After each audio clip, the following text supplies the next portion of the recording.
For CNN's Town Hall with former President Donald Trump.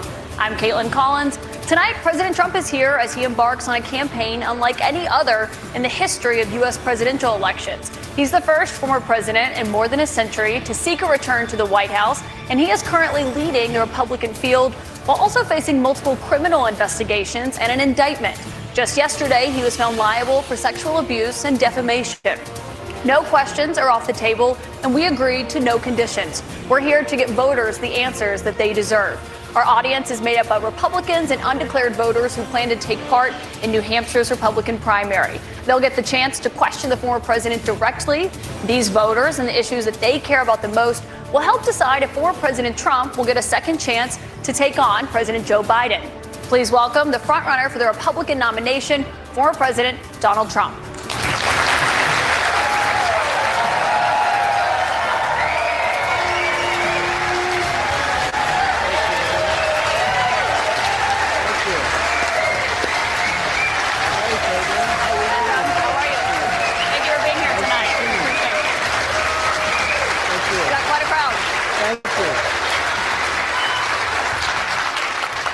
President Trump, thank you for your time here tonight. We got a great crowd here in New Hampshire, a lot of voters with a lot of questions about what your 2024 term would look like, what another Trump term would look like. We'll get to the voters shortly, but your poll showed that you were dominating the Republican race right now, but you were also under active federal investigation for trying to overturn the 2020 election results. Your first term ended with a deadly riot at the Capitol, and you still have not publicly acknowledged the 2020 election results.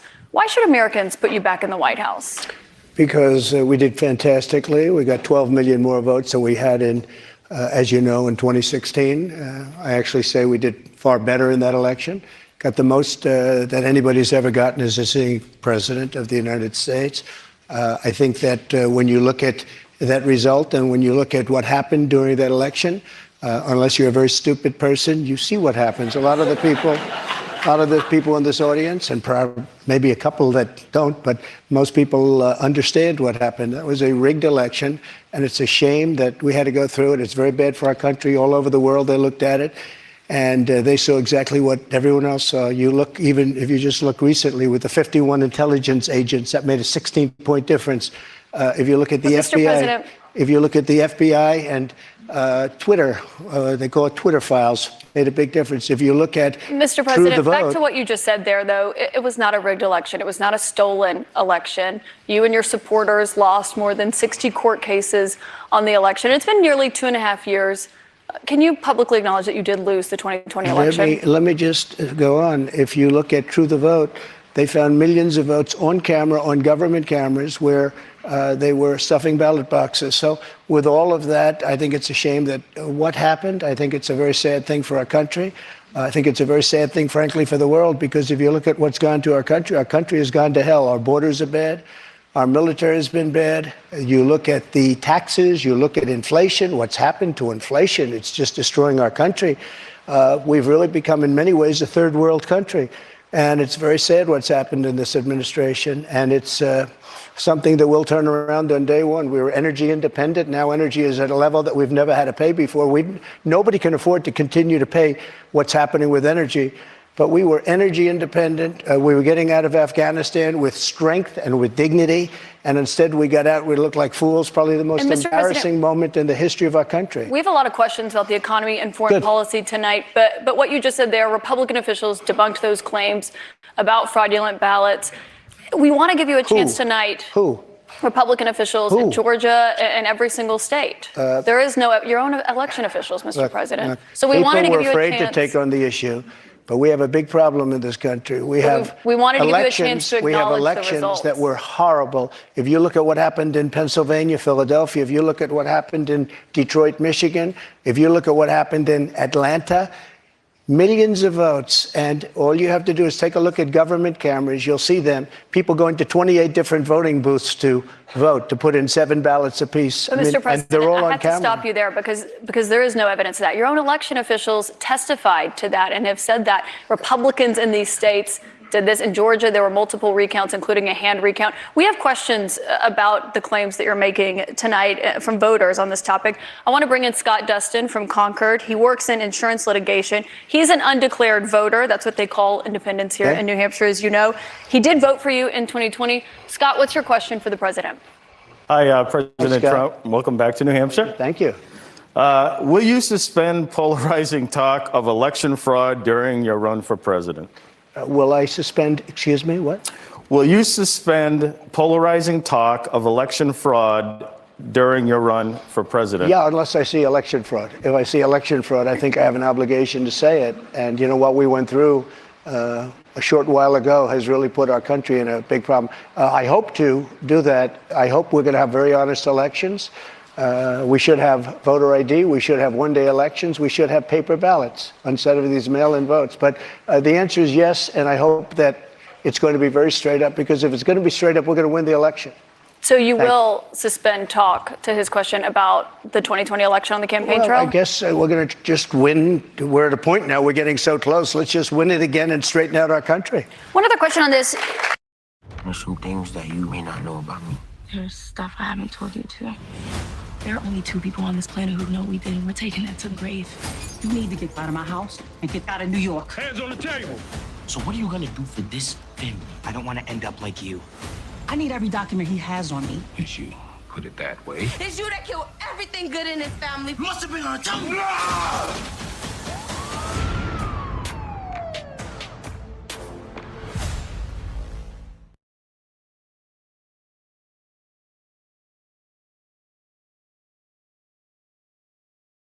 So you want to know where to invest $1,000 right now? Well, forget about stocks, real estate, or cryptocurrency. There is a little known trend taking America by storm right now called digital real estate. And digital real estate creates online assets that have the potential to generate income and grow in value over time, just like physical real estate. In fact, it's one of the easiest ways for regular Americans to take advantage of this emerging industry. So you want to know how you can get started with digital real estate? Well, stick around for the next 60 seconds and I will show you how. Hi, my name is Jeff Lerner, and I did not become a multimillionaire the traditional way. I didn't work 40 years for the man, didn't invent anything, definitely didn't inherit a trust fund or win the lottery. But what I did do is take advantage of digital real estate. And since then, I've generated over $80 million, been on the Inc. 5000 list twice, won a bunch of other awards, and most importantly to me, I've helped tens of thousands of other people learn about digital real estate.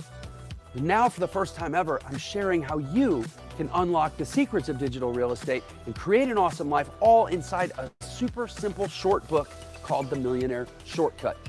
And I'm not going to do this forever, but for right now, it is 100% free. No catch, no shipping costs, and no credit card required. And I'll send this right to your email, and you can download it instantly. So click the link on your screen right now. Go to my website and enter your email to download your free copy. And this book is less than 20 pages. You can be reading it in the next 5 minutes, and you'll be done in the next hour. And I promise it's going to be the most powerful book that you'll ever read on how it can be possible to take advantage of digital real estate and create your legacy in this new economy. Did you know that every single day in America, according to Forbes magazine, there are over 1,700 new millionaires created? And it is more than double that across the globe. People are becoming millionaires now faster and easier than ever before. But how do they do it? And more importantly, can an average American do it too? Well, that's exactly what you're going to learn about in this book. Plus, after you get the book, I'm going to give you access to a free bonus video training that shows you exactly how I build digital real estate, as well as the blueprint for how you can apply it in your life. So you'll definitely want to make sure you watch that entire video. So with that said, click the link on your screen, enter your email address, and I will send you a free copy of the book right away. Plus, you'll get the free bonus training on how to apply all of this to your life.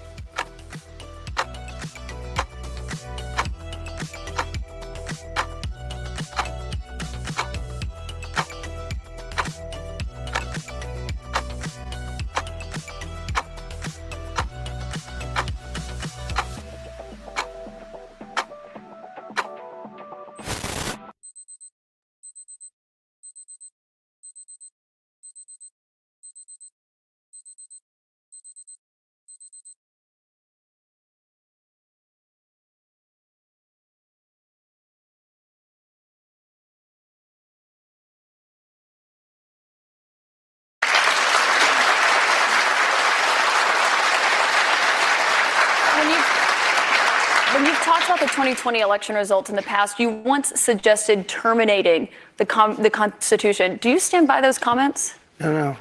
You were able to do certain things. I'm not talking about terminating the Constitution. I'm talking about cherishing the Constitution. The Constitution says that we're supposed to have legal and well-maintained and well-looked-at elections, and we didn't have that. I cherish our Constitution, but we have to live up to the Constitution. We weren't living up to the Constitution. I was just saying there's no evidence of that election fraud. You did once tweet. You're supposed to say that, but I'm glad you say that. But look, That's that was the a truth, Mr. horrible President. election. That was a horrible election, and unless somebody's very stupid, and I know you very well, you're not stupid at all, but you perhaps are given an agenda or you have an agenda. Look, we have to have honest elections in our country. We have open borders. We have. You look at what's happening. I mean, we have elections. We have open borders. Look at what's happening on our southern border. Millions and millions of people are coming in. They're being released from prisons. They're being released from mental institutions. And we have millions of people pouring into our country. And now they're getting rid of Title 42, which I put on, which kept people out that were sick. And Mr. President, we have a lot of questions about immigration to get to tonight. Obviously, that's a big topic, especially given what's expected to happen tomorrow. But I want to talk about the influence you have over your voters. It's very clear that you are very influential over them. You have a lot of impact. I've been to many of your rallies and seen it up close, which raised a lot of questions about the influence that we saw that you had on them on January 6th and your supporters when they attacked the Capitol. Do you have any regrets about your actions on January 6th? Well, January 6th was, again, we go back to it, but January 6th had to do with the fact that hundreds of thousands of people, and you don't see the pictures very often. A lot of the people here probably were there. January 6th, it was the largest crowd I've ever spoken to. That was prior to the walk down to the Capitol building. I don't think, and I've spoken to hundreds of thousands of people. I've never spoken to a crowd as large as this. And that was because they thought the election was rigged.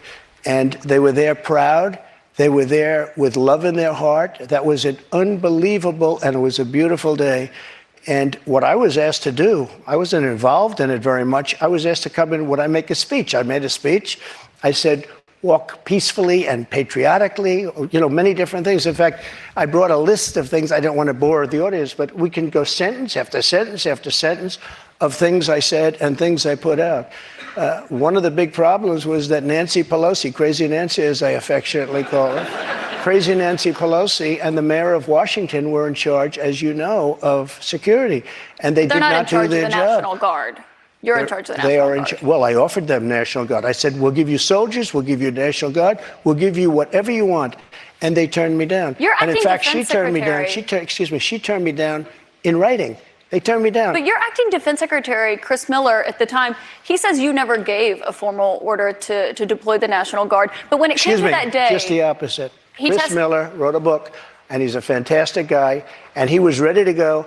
They turned him down. If you look, the mayor of Washington, D.C., lovely lady, she said, we don't want it. We don't like the look. Nancy Pelosi said, we don't like the look. If they would have had I offered them 10,000 soldiers. I said, it could be 10, it could be more, but I offered them specifically 10,000 soldiers. If they would have taken 500 soldiers, you wouldn't have had the problem. They turned it down. And if you look at the Inspector General report, he says they turned it down. They made a terrible mistake. Well, Chris Miller was your acting defense secretary. He says you never gave that order. But back to what happened on that day. You said you weren't. He did not say that. He has testified that, Mr. President. He did not say that. But you said you weren't very involved that day. You did tell your supporters to come to Washington. You tweeted about it, about that speech that happened on the rally. Am I allowed to say that? When they went to the Capitol and they were breaking into the Capitol, smashing windows, injuring police officers, why did it take you 3 hours to tell them to go home? I don't believe it did. Oh, let me pull it out. I have to pull it out.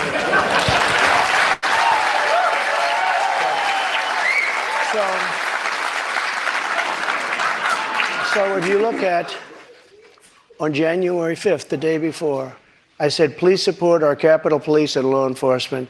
They are truly on the side of our country. Stay peaceful. Stay peaceful. This was the day before, and this was in the form of Twitter. Now I use Truth Social. I think it's far superior, okay? I hope everybody's on Truth. If you look January 6th, before 2:30, I am asking for everyone at the U.S. Capitol to remain peaceful. This is right after, as it was happening. But what happened is they took it down. I don't know why. I think they took it down because it was so good. They didn't like it being up there. I am asking, and we didn't know until I got it back, because now I have 90 million people waiting for me to go back, but I'm on truth and I'm staying on truth. Listen, I am asking for everyone at the U.S. Capitol to remain peaceful. No violation. We want no violation. We want no violence. Remember, we are the party of law and order. Respect the law and our great men and women in blue. Thank you. That was at 2:30. That was very early. Mr. President, I looked at the same timeline that you did. No, I know, but you didn't report that. You know what? Because it was taken down. We did report it. I was reporting that day. It was taken down and it wasn't. But when it was clear to you that they were not being peaceful, you saw them rushing the Capitol, breaking windows. They were hitting officers with flagpoles, tasing them, beating them up. When it was clear they weren't being peaceful, why did you wait 3 hours to tell them to leave the Capitol? They listened to you like no one else. You know that. They do. I agree with that. But So why didn't you tell them to go home sooner? Nancy Pelosi and the mayor are in charge. I assume they were able to do their job. They weren't. But And Pelosi's it kicked not in charge of Capitol And if you remember, security. I made a video right outside the Oval Office in the Rose Garden. And I'm very proud of that video. I didn't have a script. I don't need scripts like a certain person that's in there right now. The video, it came out much later after they had already attacked the Capitol. It was a great video. And it was a beautiful video. And it said, I mean, I don't want to read it all, but you have to go home now. We have to have peace. We have to have law and order. We have to respect our great people of law and order. We love the people of law and order. We can't play into the hands of these other people. We have to have peace. Please go home. Now, I said that. Referring You know to what the law they did? and order there, They took Mr. that President. down. And you know, to this day, it hasn't been put up. And the reason is it's so good and so conclusive that all of this nonsense and all of the tens of millions of dollars that have been spent are just wiped away with this one. And they've never put it back up. They had another one that they did the same But that thing. video that you referenced there, it wasn't posted until 4:17 p.m. No, I'll tell they you, breached the Capitol at 2 p.m. That video Mr. was President.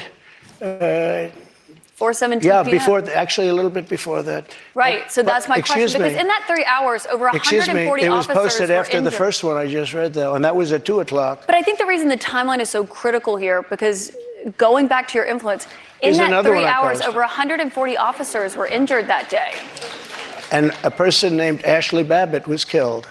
Yes. You know what? She was killed, and she shouldn't have been killed. And that thug that killed her, there was no reason to shoot her. At blank range, cold blank range, they shot her. And she was a good person. She was a patriot. One there was person no who was reason there- there was no reason. And he went on television to brag about the fact that he killed her. The officer was not bragging about the fact that he Oh, killed he her. was But bragging. one person who was at the He was Capitol bragging. that day, as you know, was your vice president, Mike Pence, who says that you endangered his life on that day. I don't Do think you he was in feel, any danger. Mr. President, do you feel that you owe him an apology? No, because he did something wrong. He should have put the votes back to the state legislatures, and I think we would have had a different outcome. I really do. But he doesn't have the authority to do that, as you know. What? The vice president does not have the authority to reject those, Are you ready? Let's those have election this one results. out just now, because it's interesting. Let's keep it interesting, right? I like Mike Pence very much. He's a very fine man. He's a very nice man. He made a mistake. His lawyer said, you cannot move. I called him the human conveyor belt. I said, even if the votes, I talked to his lawyer, even if the votes are absolutely fraudulent, he can't say, yes, sir, he can't send back. And the Democrats played it, and the rhinos played it. And then the election was over. They told him he couldn't do it. And Mike said to me, I can't do it. The lawyers told me I can't do it. They can't do it.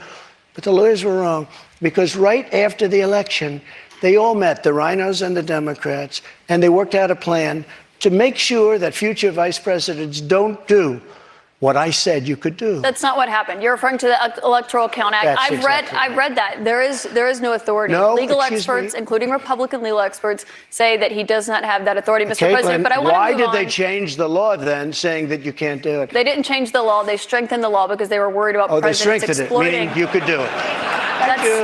That's not what it means. Thank you. They strengthened the law Mike because they had were the right worried. to do it. They convinced him he didn't, and it was a horrible thing for our country. If you would have sent those votes back to Georgia, Pennsylvania, and other states, Wisconsin, which if you look at Wisconsin, they virtually admitted now that the election was rigged. If you would have sent those votes back to many of those states, they would not come back in the affirmative. And remember what I said, and you just said it pretty much. You admitted what I said was right. They said he didn't have the right to do it. And he did have the right to do it, and that's why they changed the law, taking that right away. I should note that your campaign paid for a recount that happened in Wisconsin. It actually had more votes for President Biden by the end of it. But I want to move on to Wayne Beyer. He's a retired attorney from North Conway. So many illegal votes were cast in Wisconsin. And if you look in Milwaukee, Wisconsin, they had so many illegal votes, they didn't even know what to do with them. You're absolutely wrong. Mr. President, there weren't any fraudulent votes in Wisconsin. I do want to get to the audience, though. We have questions for you from the audience. Wayne Beyer is a retired attorney from North Conway. He has previously served in Republican administrations. He volunteered for the Republican Party in the 2022 midterms. He voted for you in 2020. What's your question for the president, Wayne? Thank you for coming, Mr. President. Thank you, Wayne. My question to you is, will you pardon the January 6 rioters who were convicted of federal offenses? I am inclined to pardon many of them. I can't say for every single one, because a couple of them probably they got out of control. But, you know, when you look at Antifa, what they've done to Portland, and if you look at Antifa, look at what they've done to Minneapolis and so many other places. Look at what they did to Seattle and BLM. Many people were killed. These people, I'm not trying to justify anything. But you have two standards of justice in this country, and what they've done, and I love that question, because what they've done to so many people is nothing. And then what they've done to these people, they've persecuted these people. And yeah, my answer is I am most likely, if I get in, I will most likely, I would say it will be a large portion of them. You know, they did and it'll be very early on. And they're living in hell right now. So when it comes to pardons, they're living in hell. And they're policemen, and they're firemen, and they're soldiers, and they're carpenters and electricians, and they're great people. Many of them are just great people. Mr. President, one of the people who was convicted was a former policeman, but he was convicted of attacking a police officer, I should note. But when you said you are considering pardoning a large portion of those charged with crimes on January 6th, does that include the 4 Proud Boys members who were charged and convicted of seditious conspiracy? I don't know. I'd have to look at their case, but I will say in Washington, D.C., you cannot get a fair trial. You cannot. Just like in New York City, you can't get a fair trial either. Speaking of New York, I want to ask you about a significant verdict that was reached yesterday. I know this is something you want to weigh in on as well. A Manhattan jury found that you sexually abused the writer E. Jean Carroll and defamed her. You've denied this. But what do you say to voters who say it disqualifies you from being president? Well, there aren't too many of them because my poll numbers just came out. They went up. Okay. I think I'm the only person in history who had a charge like that. And usually you leave office, you say, I'm sorry, but I'm going to back home. I'm back home to my family and everything. I'm going to be resigned. My poll numbers went up, and they went up with the other fake charge, too. Because what's happening is they're doing this for election interference. This woman, I don't know her. I never met her. I have no idea who she is. I had a picture taken years ago with her and her husband, nice guy, John Johnson. He was a newscaster, very nice man. She called him an ape. Happens to be African American. Called him an ape. The judge wouldn't allow us to put that in. Her dog or her cat was named Vagina. The judge wouldn't allow to put that in. All of these things. But with her, they can put in anything. Access, Hollywood. This was a jury of 9 people who found you liable of sexual abuse. Do you think that will deter women from voting for you? No, I don't think so, because I think the whole thing, just so you understand, ready? I never met this woman. I never saw this woman. This woman said, I met her at the front door of Bergdorf Goodman, which I rarely go into other than for a couple of charities. I met her in the front door. She was about 60 years old, and this is like 22, 23 years ago. I met her in the front door of Bergdorf Goodman. I was immediately attracted to her, and she was immediately attracted to me. And we had this great chemistry. We're walking into a crowded department store. We had this great chemistry. And a few minutes later, we end up in a room, a dressing room of Bergdorf Goodman, right near the cash register. And then she found out there are locks on the door. So she said, I found one that was open. She found one. She learned this at trial. She found one that was open. What kind of a woman meets somebody and brings them up, and within minutes you're playing hanky-panky in a dressing room, okay? I don't know if she was married then or not. John Johnson, I feel sorry for you, John Johnson. Mr. President, can I think of it. I know you're recounting what she said, but Mr. President. But let me just, if I could, because you asked the question. This was a just jury, so you understand, though. if I was walking in at the bar, because I was very famous then, and I owned the Plaza Hotel right next door, and I owned buildings around it, I'm not going into a dressing room of a crowded department store. Then I say, if she was being raped, and by the way, they said she wasn't raped. Okay, that was her charge. It wasn't. They found that you sexually abused her. What? Say what? They did. They said he didn't rape her. And I didn't do anything else either. You know what? Because I have no idea who the hell she is. But Mr. President, I don't know who this woman can I is. ask you, given your recounting I your don't know version? who, and I tell you this. But Mr. Are President, you ready? can I swear ask on you my because- children, which I'd never do. I have no idea who this woman. This is a fake story, made up story. We had a horrible Clinton-appointed judge. He was horrible. He allowed her to put everything in. He allowed us to put nothing in. Mr. President, this is a you're fake recounting your version story. of events here right now to the audience. You referenced the trial. You did not go to the trial and actually That's right. testify. Do you wish that you had No, testified? it wouldn't have made a difference. This was a rigged deal. My lawyer said, sir, you don't have to do it. I actually said, I think I should. It would be respectful. They said, sir, don't do it. This is a fake story, and you don't want to give it credibility. That's why I didn't go. One thing you did do in this. And I swear, and I've never done that, and I swear to, I have no idea who the hell, she's a Mr. whack President, job. you did not testify in person in this trial. There was a taped deposition of you from October in it. You defended the comments that you made on that Access Hollywood tape about being able to grab women how you want. Do you stand by those comments? I said, if you're famous and rich or whatever I said, but I said, if you're a star, you are, and I said, women let you. I didn't say you grab, I said women let. You didn't use that word, but if you look, women let you. Now, they said, will you take that back? I said, look, for a million years, this is the way it's been. I want to be honest. This is the way it's been. I can take it back if you'd like to, but if you're a famous person, if you're a star, and I'm not referring to myself, I'm saying people that are famous, people that are You were stars, asked in the deposition, people do you that are consider rich, yourself to be a star, and people you that are said yes. powerful, they tend to do pretty well in a lot of different ways, okay? And you would like me to take that back? I can't take it back because it happens to be true. I said it's been true for 1 million years, approximately 1 million years, perhaps a little bit longer than that. So you stand by those comments? Well, I don't want to lie. Mr. President, we have a lot of here's what she wants Mr. me to say. President, let's A get to rich the and audience famous questions person tonight. has no advantage over anyone else. Well, you do have an advantage. And I say unfortunately, but that's the way it is. You said fortunately or unfortunately. Well, but Mr. fortunately or President, we have a lot unfortunately of for audience her. questions to get to tonight. I want to go back to the audience. We've got Danielle Rieger. She works as an oral surgery assistant. She's a Republican activist from Derry. She was a New Hampshire delegate for you in 2020. What's your question? Hi, thank you so much for coming to New Hampshire to answer our questions. My question is regarding the economy. Over the past 2 years, we have seen the prices for everything skyrocket. From food to gas to utilities and insurance costs, many people's bills are up several $100s a month, including mine. If elected president again, what is the first thing you would do to help bring down the cost to make things more affordable? Drill, baby, drill. You know what that means.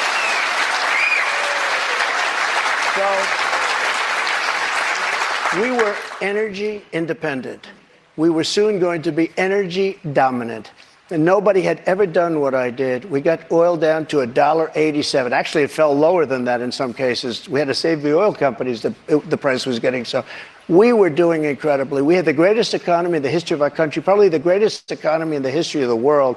We were energy independent, soon to be energy dominant. We were going to be bigger than Russia and Saudi Arabia put together ×2. We have more liquid gold under our feet than any other nation.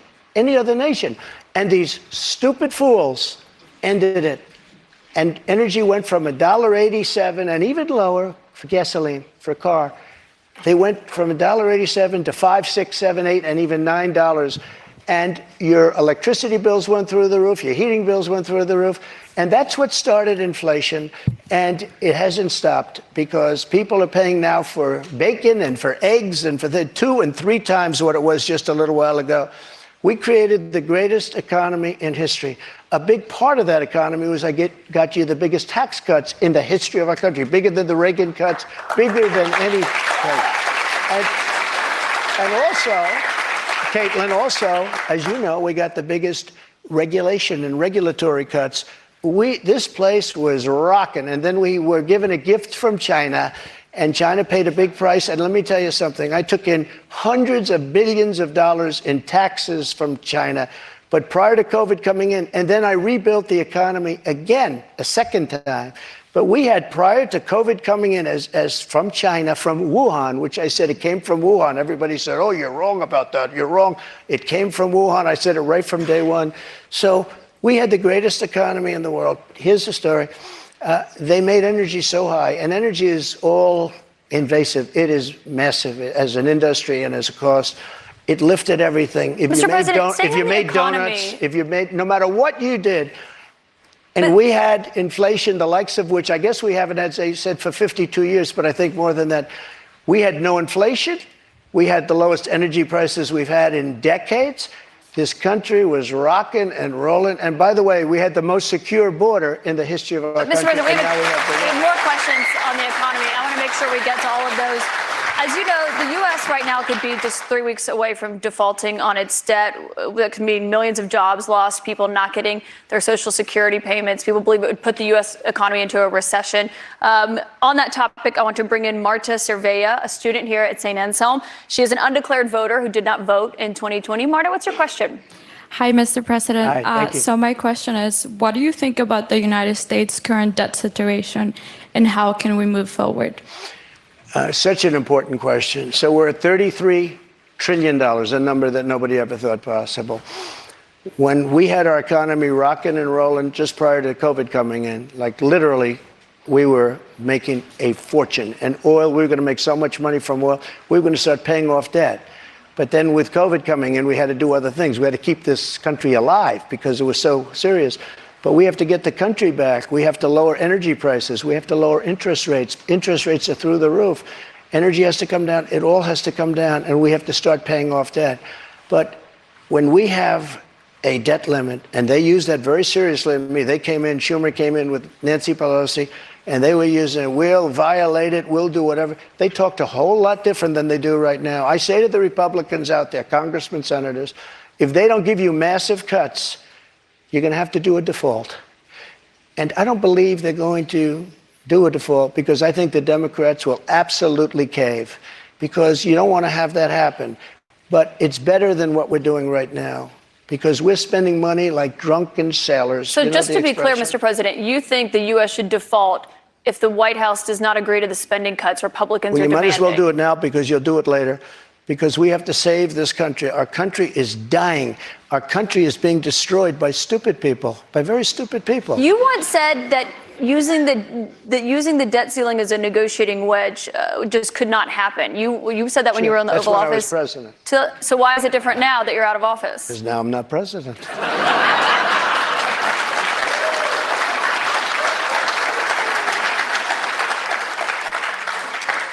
The U.S. defaulting would be massively consequential for everyone in this room, for all Americans. You don't know. It's psychological. It's really psychological more than anything else. And it could be very bad. It could be maybe nothing. Maybe you have a bad week or a bad day. But look, you have to cut your costs. We're spending $7 trillion on, much of it on nonsense. $7 trillion on nonsense. We've got another question from a voter tonight. Get all of that money that was wasted, and frankly, the Senate should have never approved it. Get all that money that was wasted, and if they don't get rid of that, you'll have to default. Okay? Mr. President, we've got another voter here tonight. And by the way, you're going to default eventually anyway, but it's going to be much messier.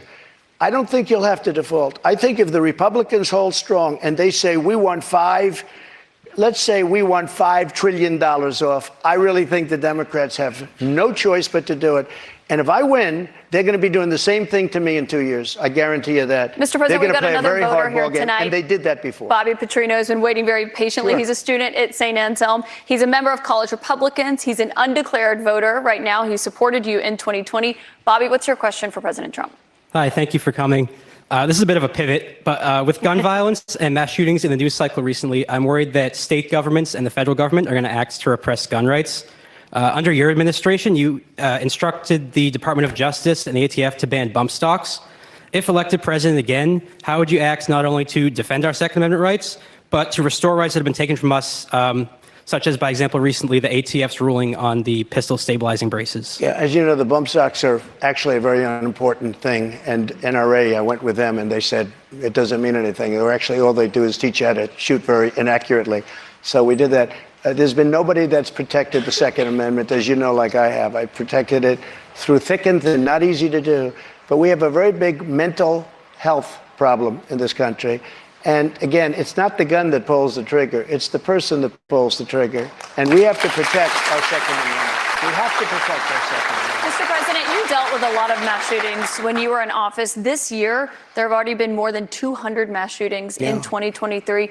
If you are reelected, are there any new gun restrictions that you would sign into law? I would do numerous things. For instance, schools, we would harden, very much harden. And I'm a very believer. I believe in teachers. I love teachers. I think they're incredible. And they love the children, not quite like the parents, but they love the children in many cases almost as much. Many of these teachers are soldiers, ex-policemen. They're people that really understand weapons. And you don't need 5% of the teachers would be more than you could ever have if you're going to hire security guards. But in addition to that, have security guards. You have to harden your entrances. You have to make schools safe. And you can make other places safe.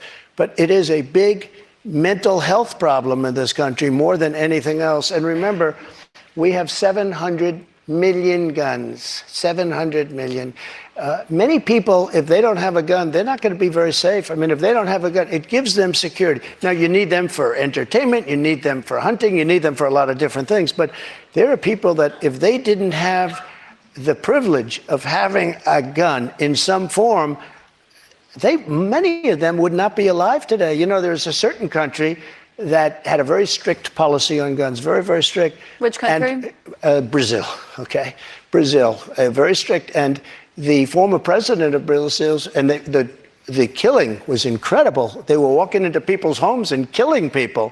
They had no protection. He said, go out and buy guns. People went out and bought guns, and it went way down. The numbers went way down because they had security.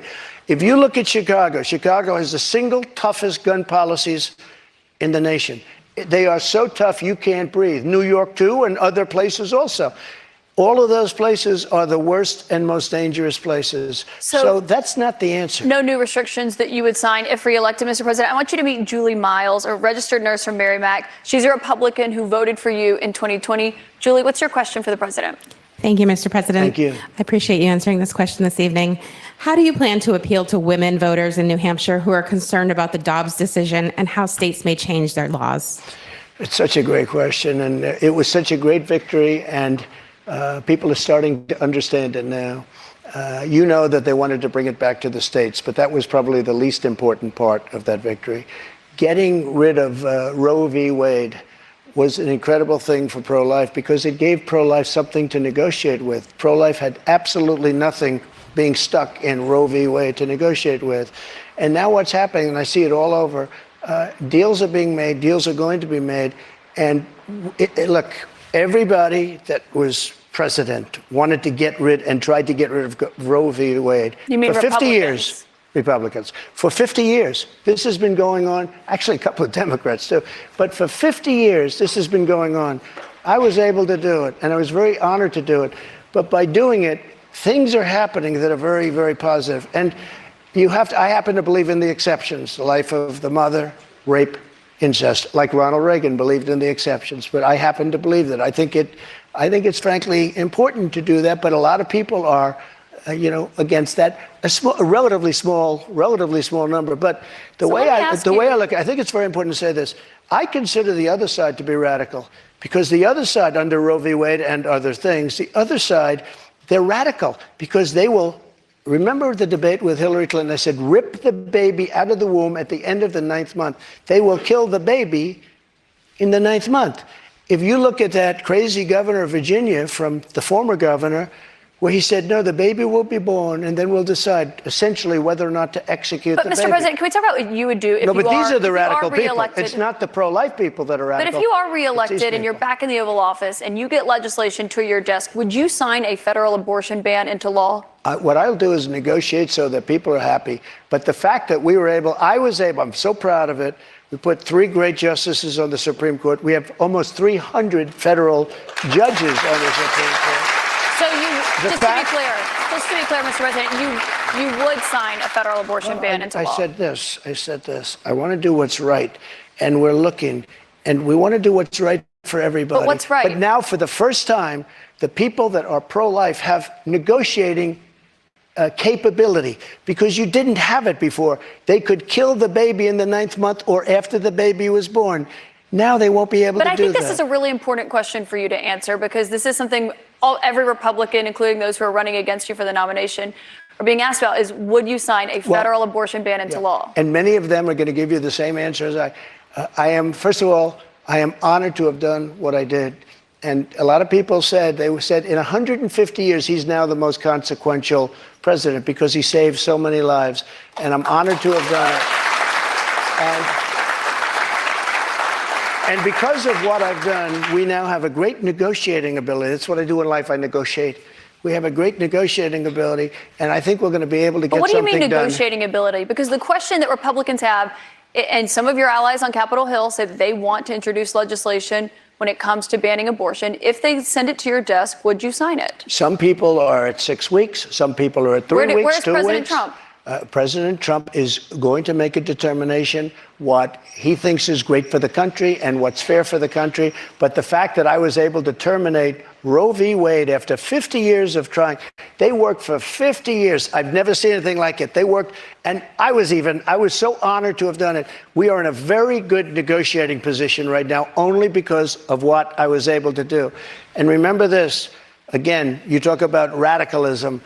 People that will kill a baby in the 9th month or the 8th month or the 7th month or after the baby is born, they're the radicals, not the pro-life. I just want to give you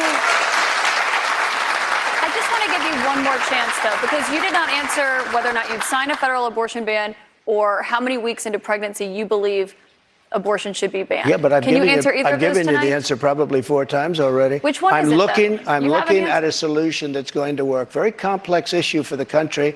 You have people on both sides of an issue. But we are now in a very strong position. Pro-life people are in a strong position to make a deal that's going to be good and going to be satisfactory for them.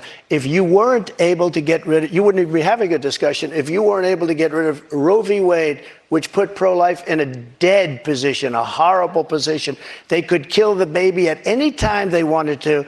But we did something that nobody thought was doable. And other Republican presidents, and others, by the way, they wanted to get it out. They also wanted to bring it back to the states. But bringing it back to the states is a less important issue than the issue that we just talked about. But that's why it's the question about a federal abortion ban. You did not say yes or no to that. You did not say how many weeks. It depends what the deal is. Lindsey Graham's you did not say a how good many man. weeks. He's got an idea, and a lot of other people have an idea. And I look at all the different ideas, and a lot of people will be curious what your idea right is on that. President Trump, we've got more questions to come for you tonight. We'll be right back in just a moment.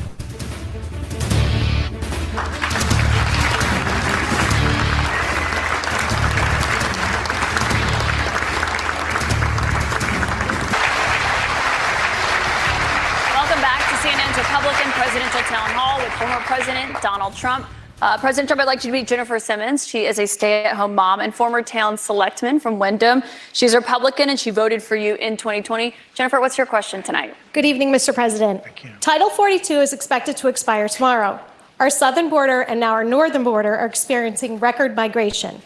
We learned on May 2nd that the Biden administration plans on deploying 1,500 troops to the southern border. Do you agree with deploying troops to the border, and how will a Trump administration slow down the rate of migrants coming across all our borders? Sure. A very fair question, especially since tomorrow is going to be a day of infamy. You're going to have tens of thousands of people pouring into our country. Even the judge, the judge overruled them when they wanted to terminate it early. And he said, that you better extend this thing. The judge in Texas said, I hope you're going to extend this, but this is my policy that they're letting terminate because they lost in court. They wanted to go earlier. You're going to have millions of people pouring into our country right now at a level that nobody's ever seen before. These people are sick. Anybody that wants this to happen to our country, they're destroying our country, and this should not be allowed to happen. How they're not going to do a version of Title 42 or my Title 42, which was tough. If people are sick and have infectious diseases and lots of other problems, we don't want them being into our country. We have enough problems right now. We have problems like we've never had in the history of our country. But Mr. President, our country is being destroyed. The reason it's ending is because the health policy, the COVID era pandemic emergency, is coming to an end. That's what Title 42 was. You put it in place because of COVID. True, but when it comes to big questions about what your immigration policy would look like if you are reelected, some of your Republican rivals have criticized you for not fulfilling the promises that you made on the campaign trail, like finishing the border wall. So how did voters know that you would get those done if you're reelected? I did finish the wall. I built a wall. I built hundreds of miles of wall, and I finished it. And then I said, we have to build some more because there are areas like water going through a dam. There are some areas where a lot of people are coming. You close up one and they come into another. And we started another 100 miles of wall. In fact, I said to my people, if we start this and don't finish it, and then we had a rigged election, I'm sorry to say it. The election was not rigged, Mr. President. You can't keep saying that all night long. And so then they took over and they decided not to finish it. It would have taken them 3 weeks. I built hundreds of miles of wall. If we didn't have it, it would be hard to believe it could be any worse. They're just letting people flow into our country. Look, a country has to have borders. There's never been anything like is happening to our country right now. You built about 52 miles of new wall when you were in office, Mr. President. It wasn't the complete wall. One other thing that with no, but I have to respond to that. With your immigration, it was only about 52 miles of new wall. This is what she does. I built hundreds of miles. Some of the wall was up there, and it would be laying on the ground, rusted, rotten steel, rusted, rotten wood, and what the radical left crazy Democrats did, if there's a piece of wood laying down, they consider that a wall. I built 30-foot walls that go down 7 feet into the ground. If there was a little piece of wood sitting in the ground, they said, oh, he's not building a wall. We already had a wall. Because this is the game. They're a party of disinformation. It's not a game, Mr. President. It's about 52 miles of new wall. One other immigration policy you had when you were in office. I built new wall. 52 miles for hundreds of miles. CBP, Mr. What I did President. is I replaced other wall that was laying down, that was up and rotting in the ground for 30 years. Some of it was steel that you couldn't even see. Mr. President, it was only about 52 miles of new wall. But moving on, another immigration policy you had was the zero tolerance immigration policy that separated families at the border. If you are reelected, are you ruling out instituting that? Well, when you have that policy, people don't come. If the family hears that they're going to be separated, they love their family. They don't come. So I know it sounds harsh, but if you remember they said I was building prisons for children. It turned out that it was Obama that was building the prisons for the children. But would you re-implement that if you're reelected? Is that what you're saying? We have to save our country, all right? So it sounds like that's a yes. No. When you say to a family that if you come, we're going to break you up, they don't come. And we can't afford to have any more. Look at New York City. Look what's happening. They're living in Central Park in New York City. The city is being swamped. Los Angeles is being swamped. Iowa is being swamped. Our whole country is being destroyed. Millions of people are coming into our country. And you know what the number is going to be, in my opinion, by the end of the year? Not the 4 million that you hear and the 3 million. I think it's going to be 15 million people. And in these people, they have no idea where they come from. They come from 129 different countries so far. 120, not just the 4 that we talked about. Just to put a button on that, it sounds like what you're saying is that you're not ruling out re-implementing that immigration policy. I want to get to another voter. Caitlin Boissonneau is a student here at St. Anselm College. She's a Republican. This will be the first election that she has voted in. What's your question for the president, Caitlin? Hello, President Trump. Hi. Thank you so much for coming. Thank you. The current administration has made it clear that we should continue to provide military equipment to Ukraine so that they can defend themselves.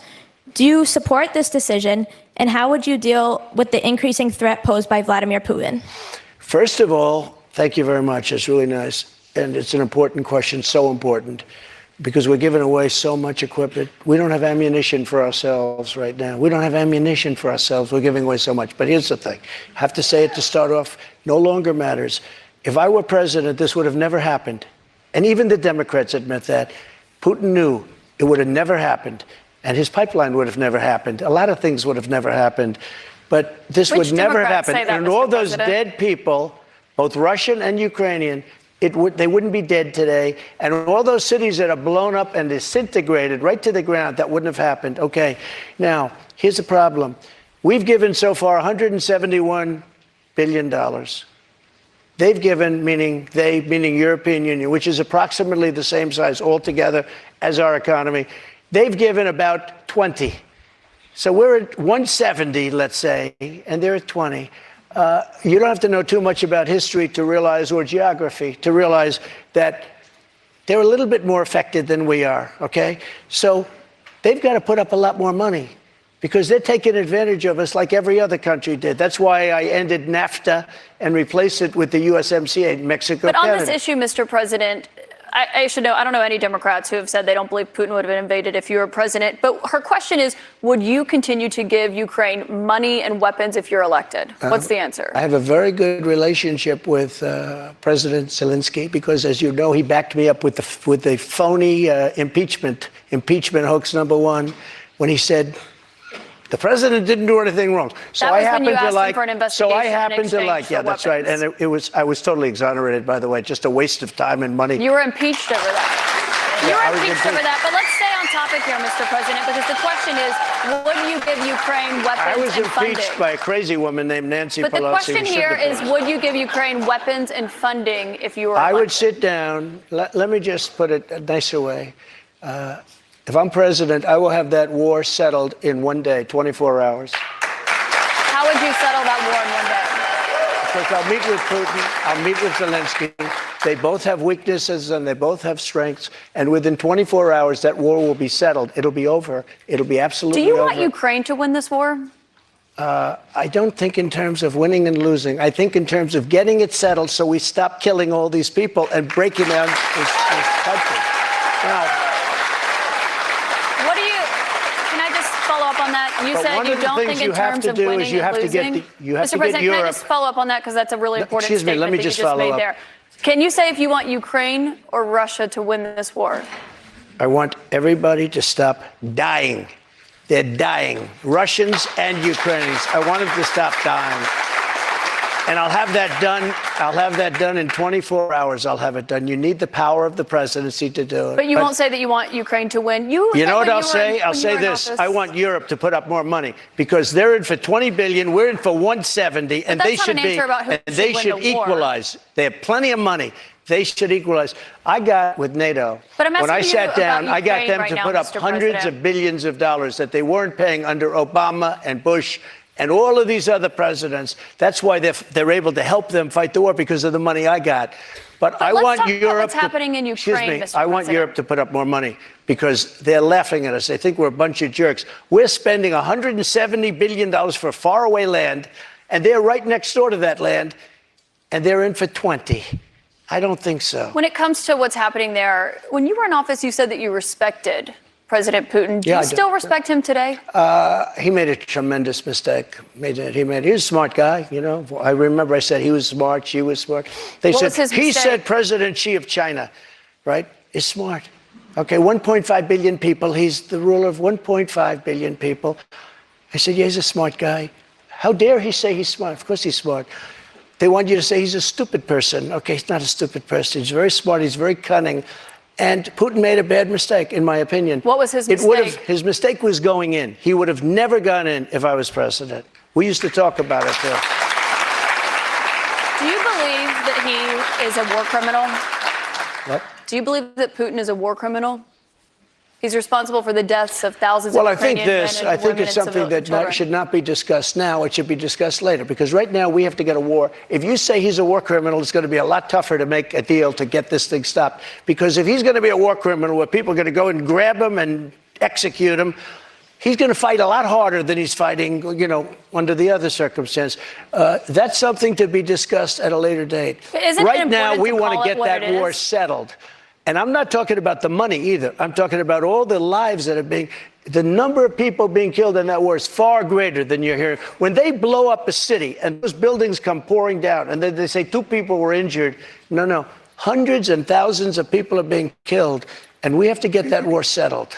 We have more with former President Trump right after this. We're going to take a quick break, and then we'll be back with questions from voters right after that. Trump, we have a lot more voters' questions, I should note, in here in New Hampshire to get to, but I also want to talk about some of the other investigations that you're facing. We talked about others at the top, but one of those is the special counsel's investigation into classified documents that were found at Mar-a-Lago.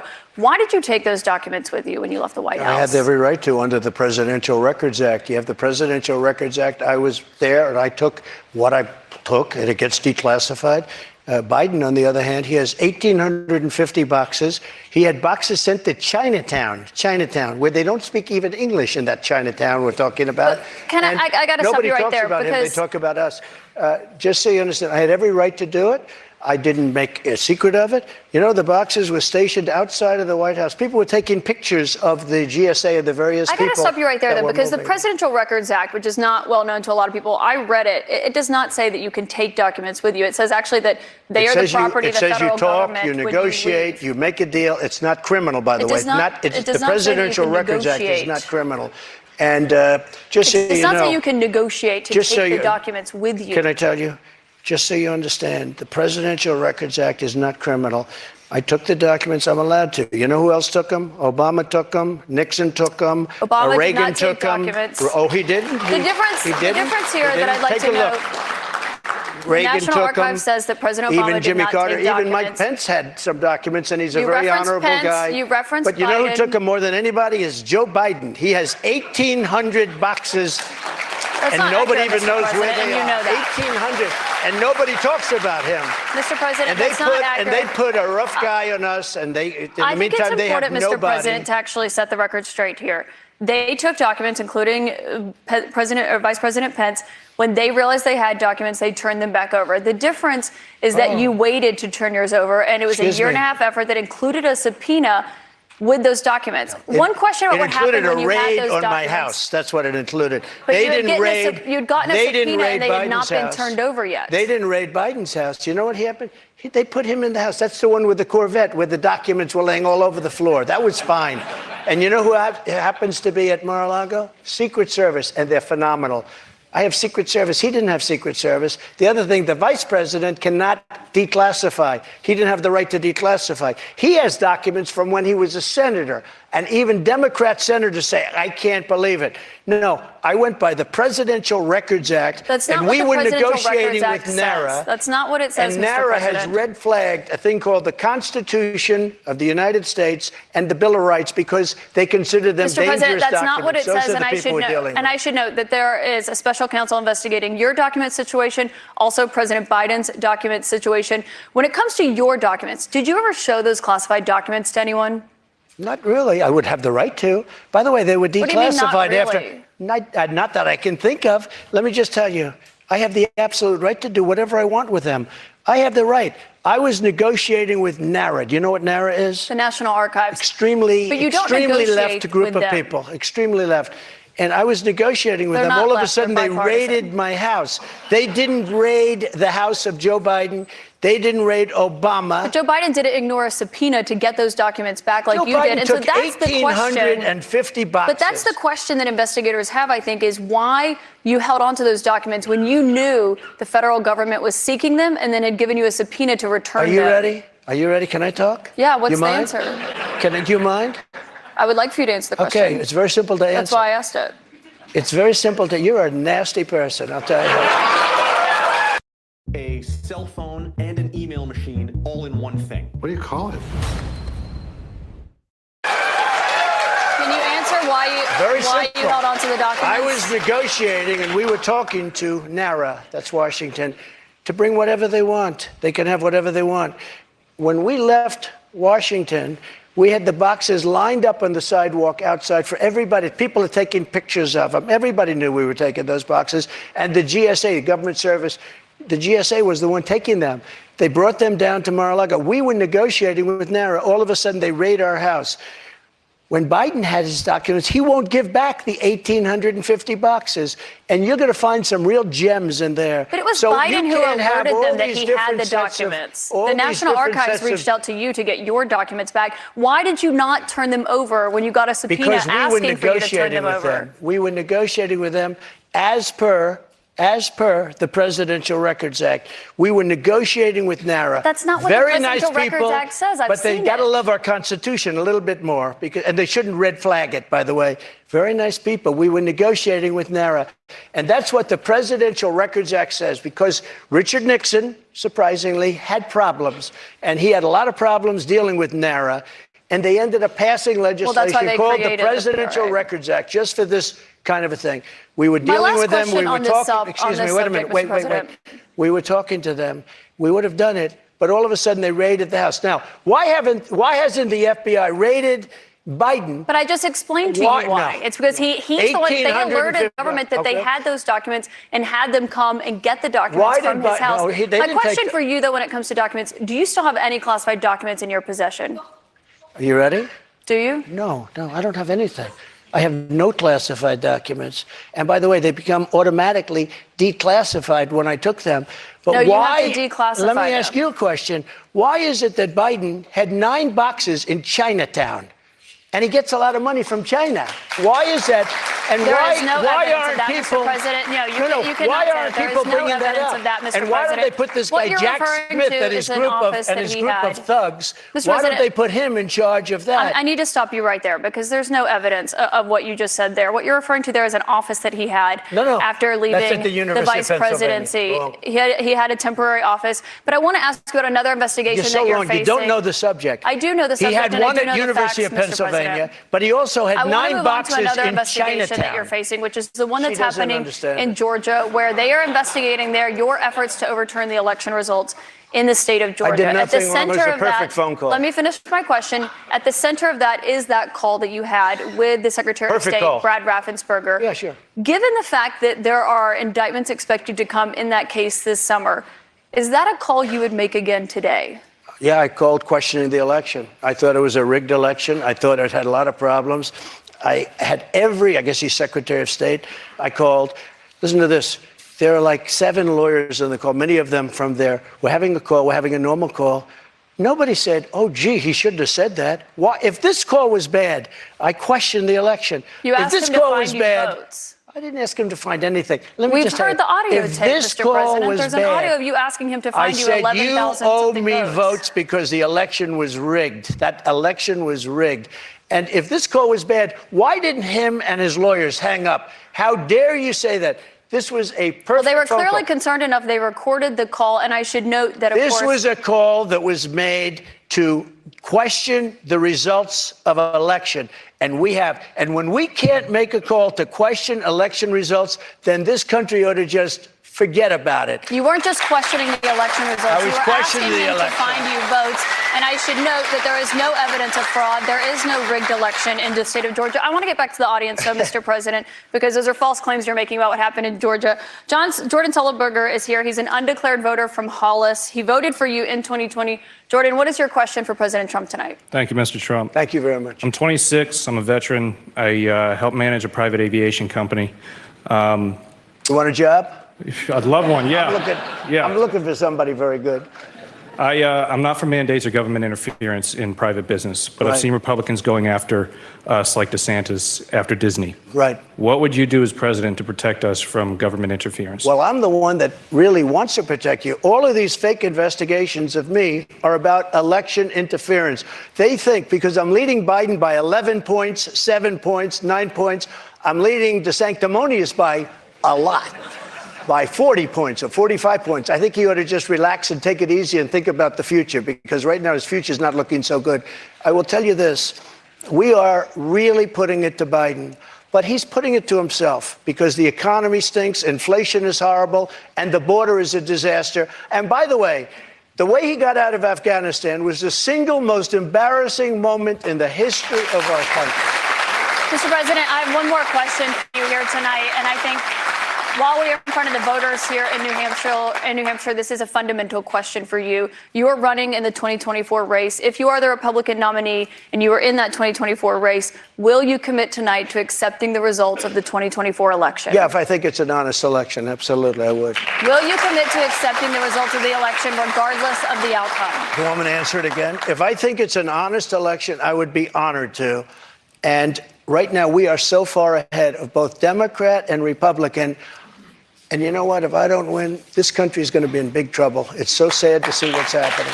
But no commitment there on the accepting the results regardless of the outcome. If it's an honest election, correct, I will. Okay, so not committing to accepting the 2024 election results or acknowledging what happened in 2020. Go ahead. President Trump, I want to thank you for coming here tonight. This is an important conversation with voters to hear and to have. Thank you to our audience and to our host, St. Anselm College. CNN's coverage continues with Anderson Cooper and Jake Tapper. Thank you. Thank you very much.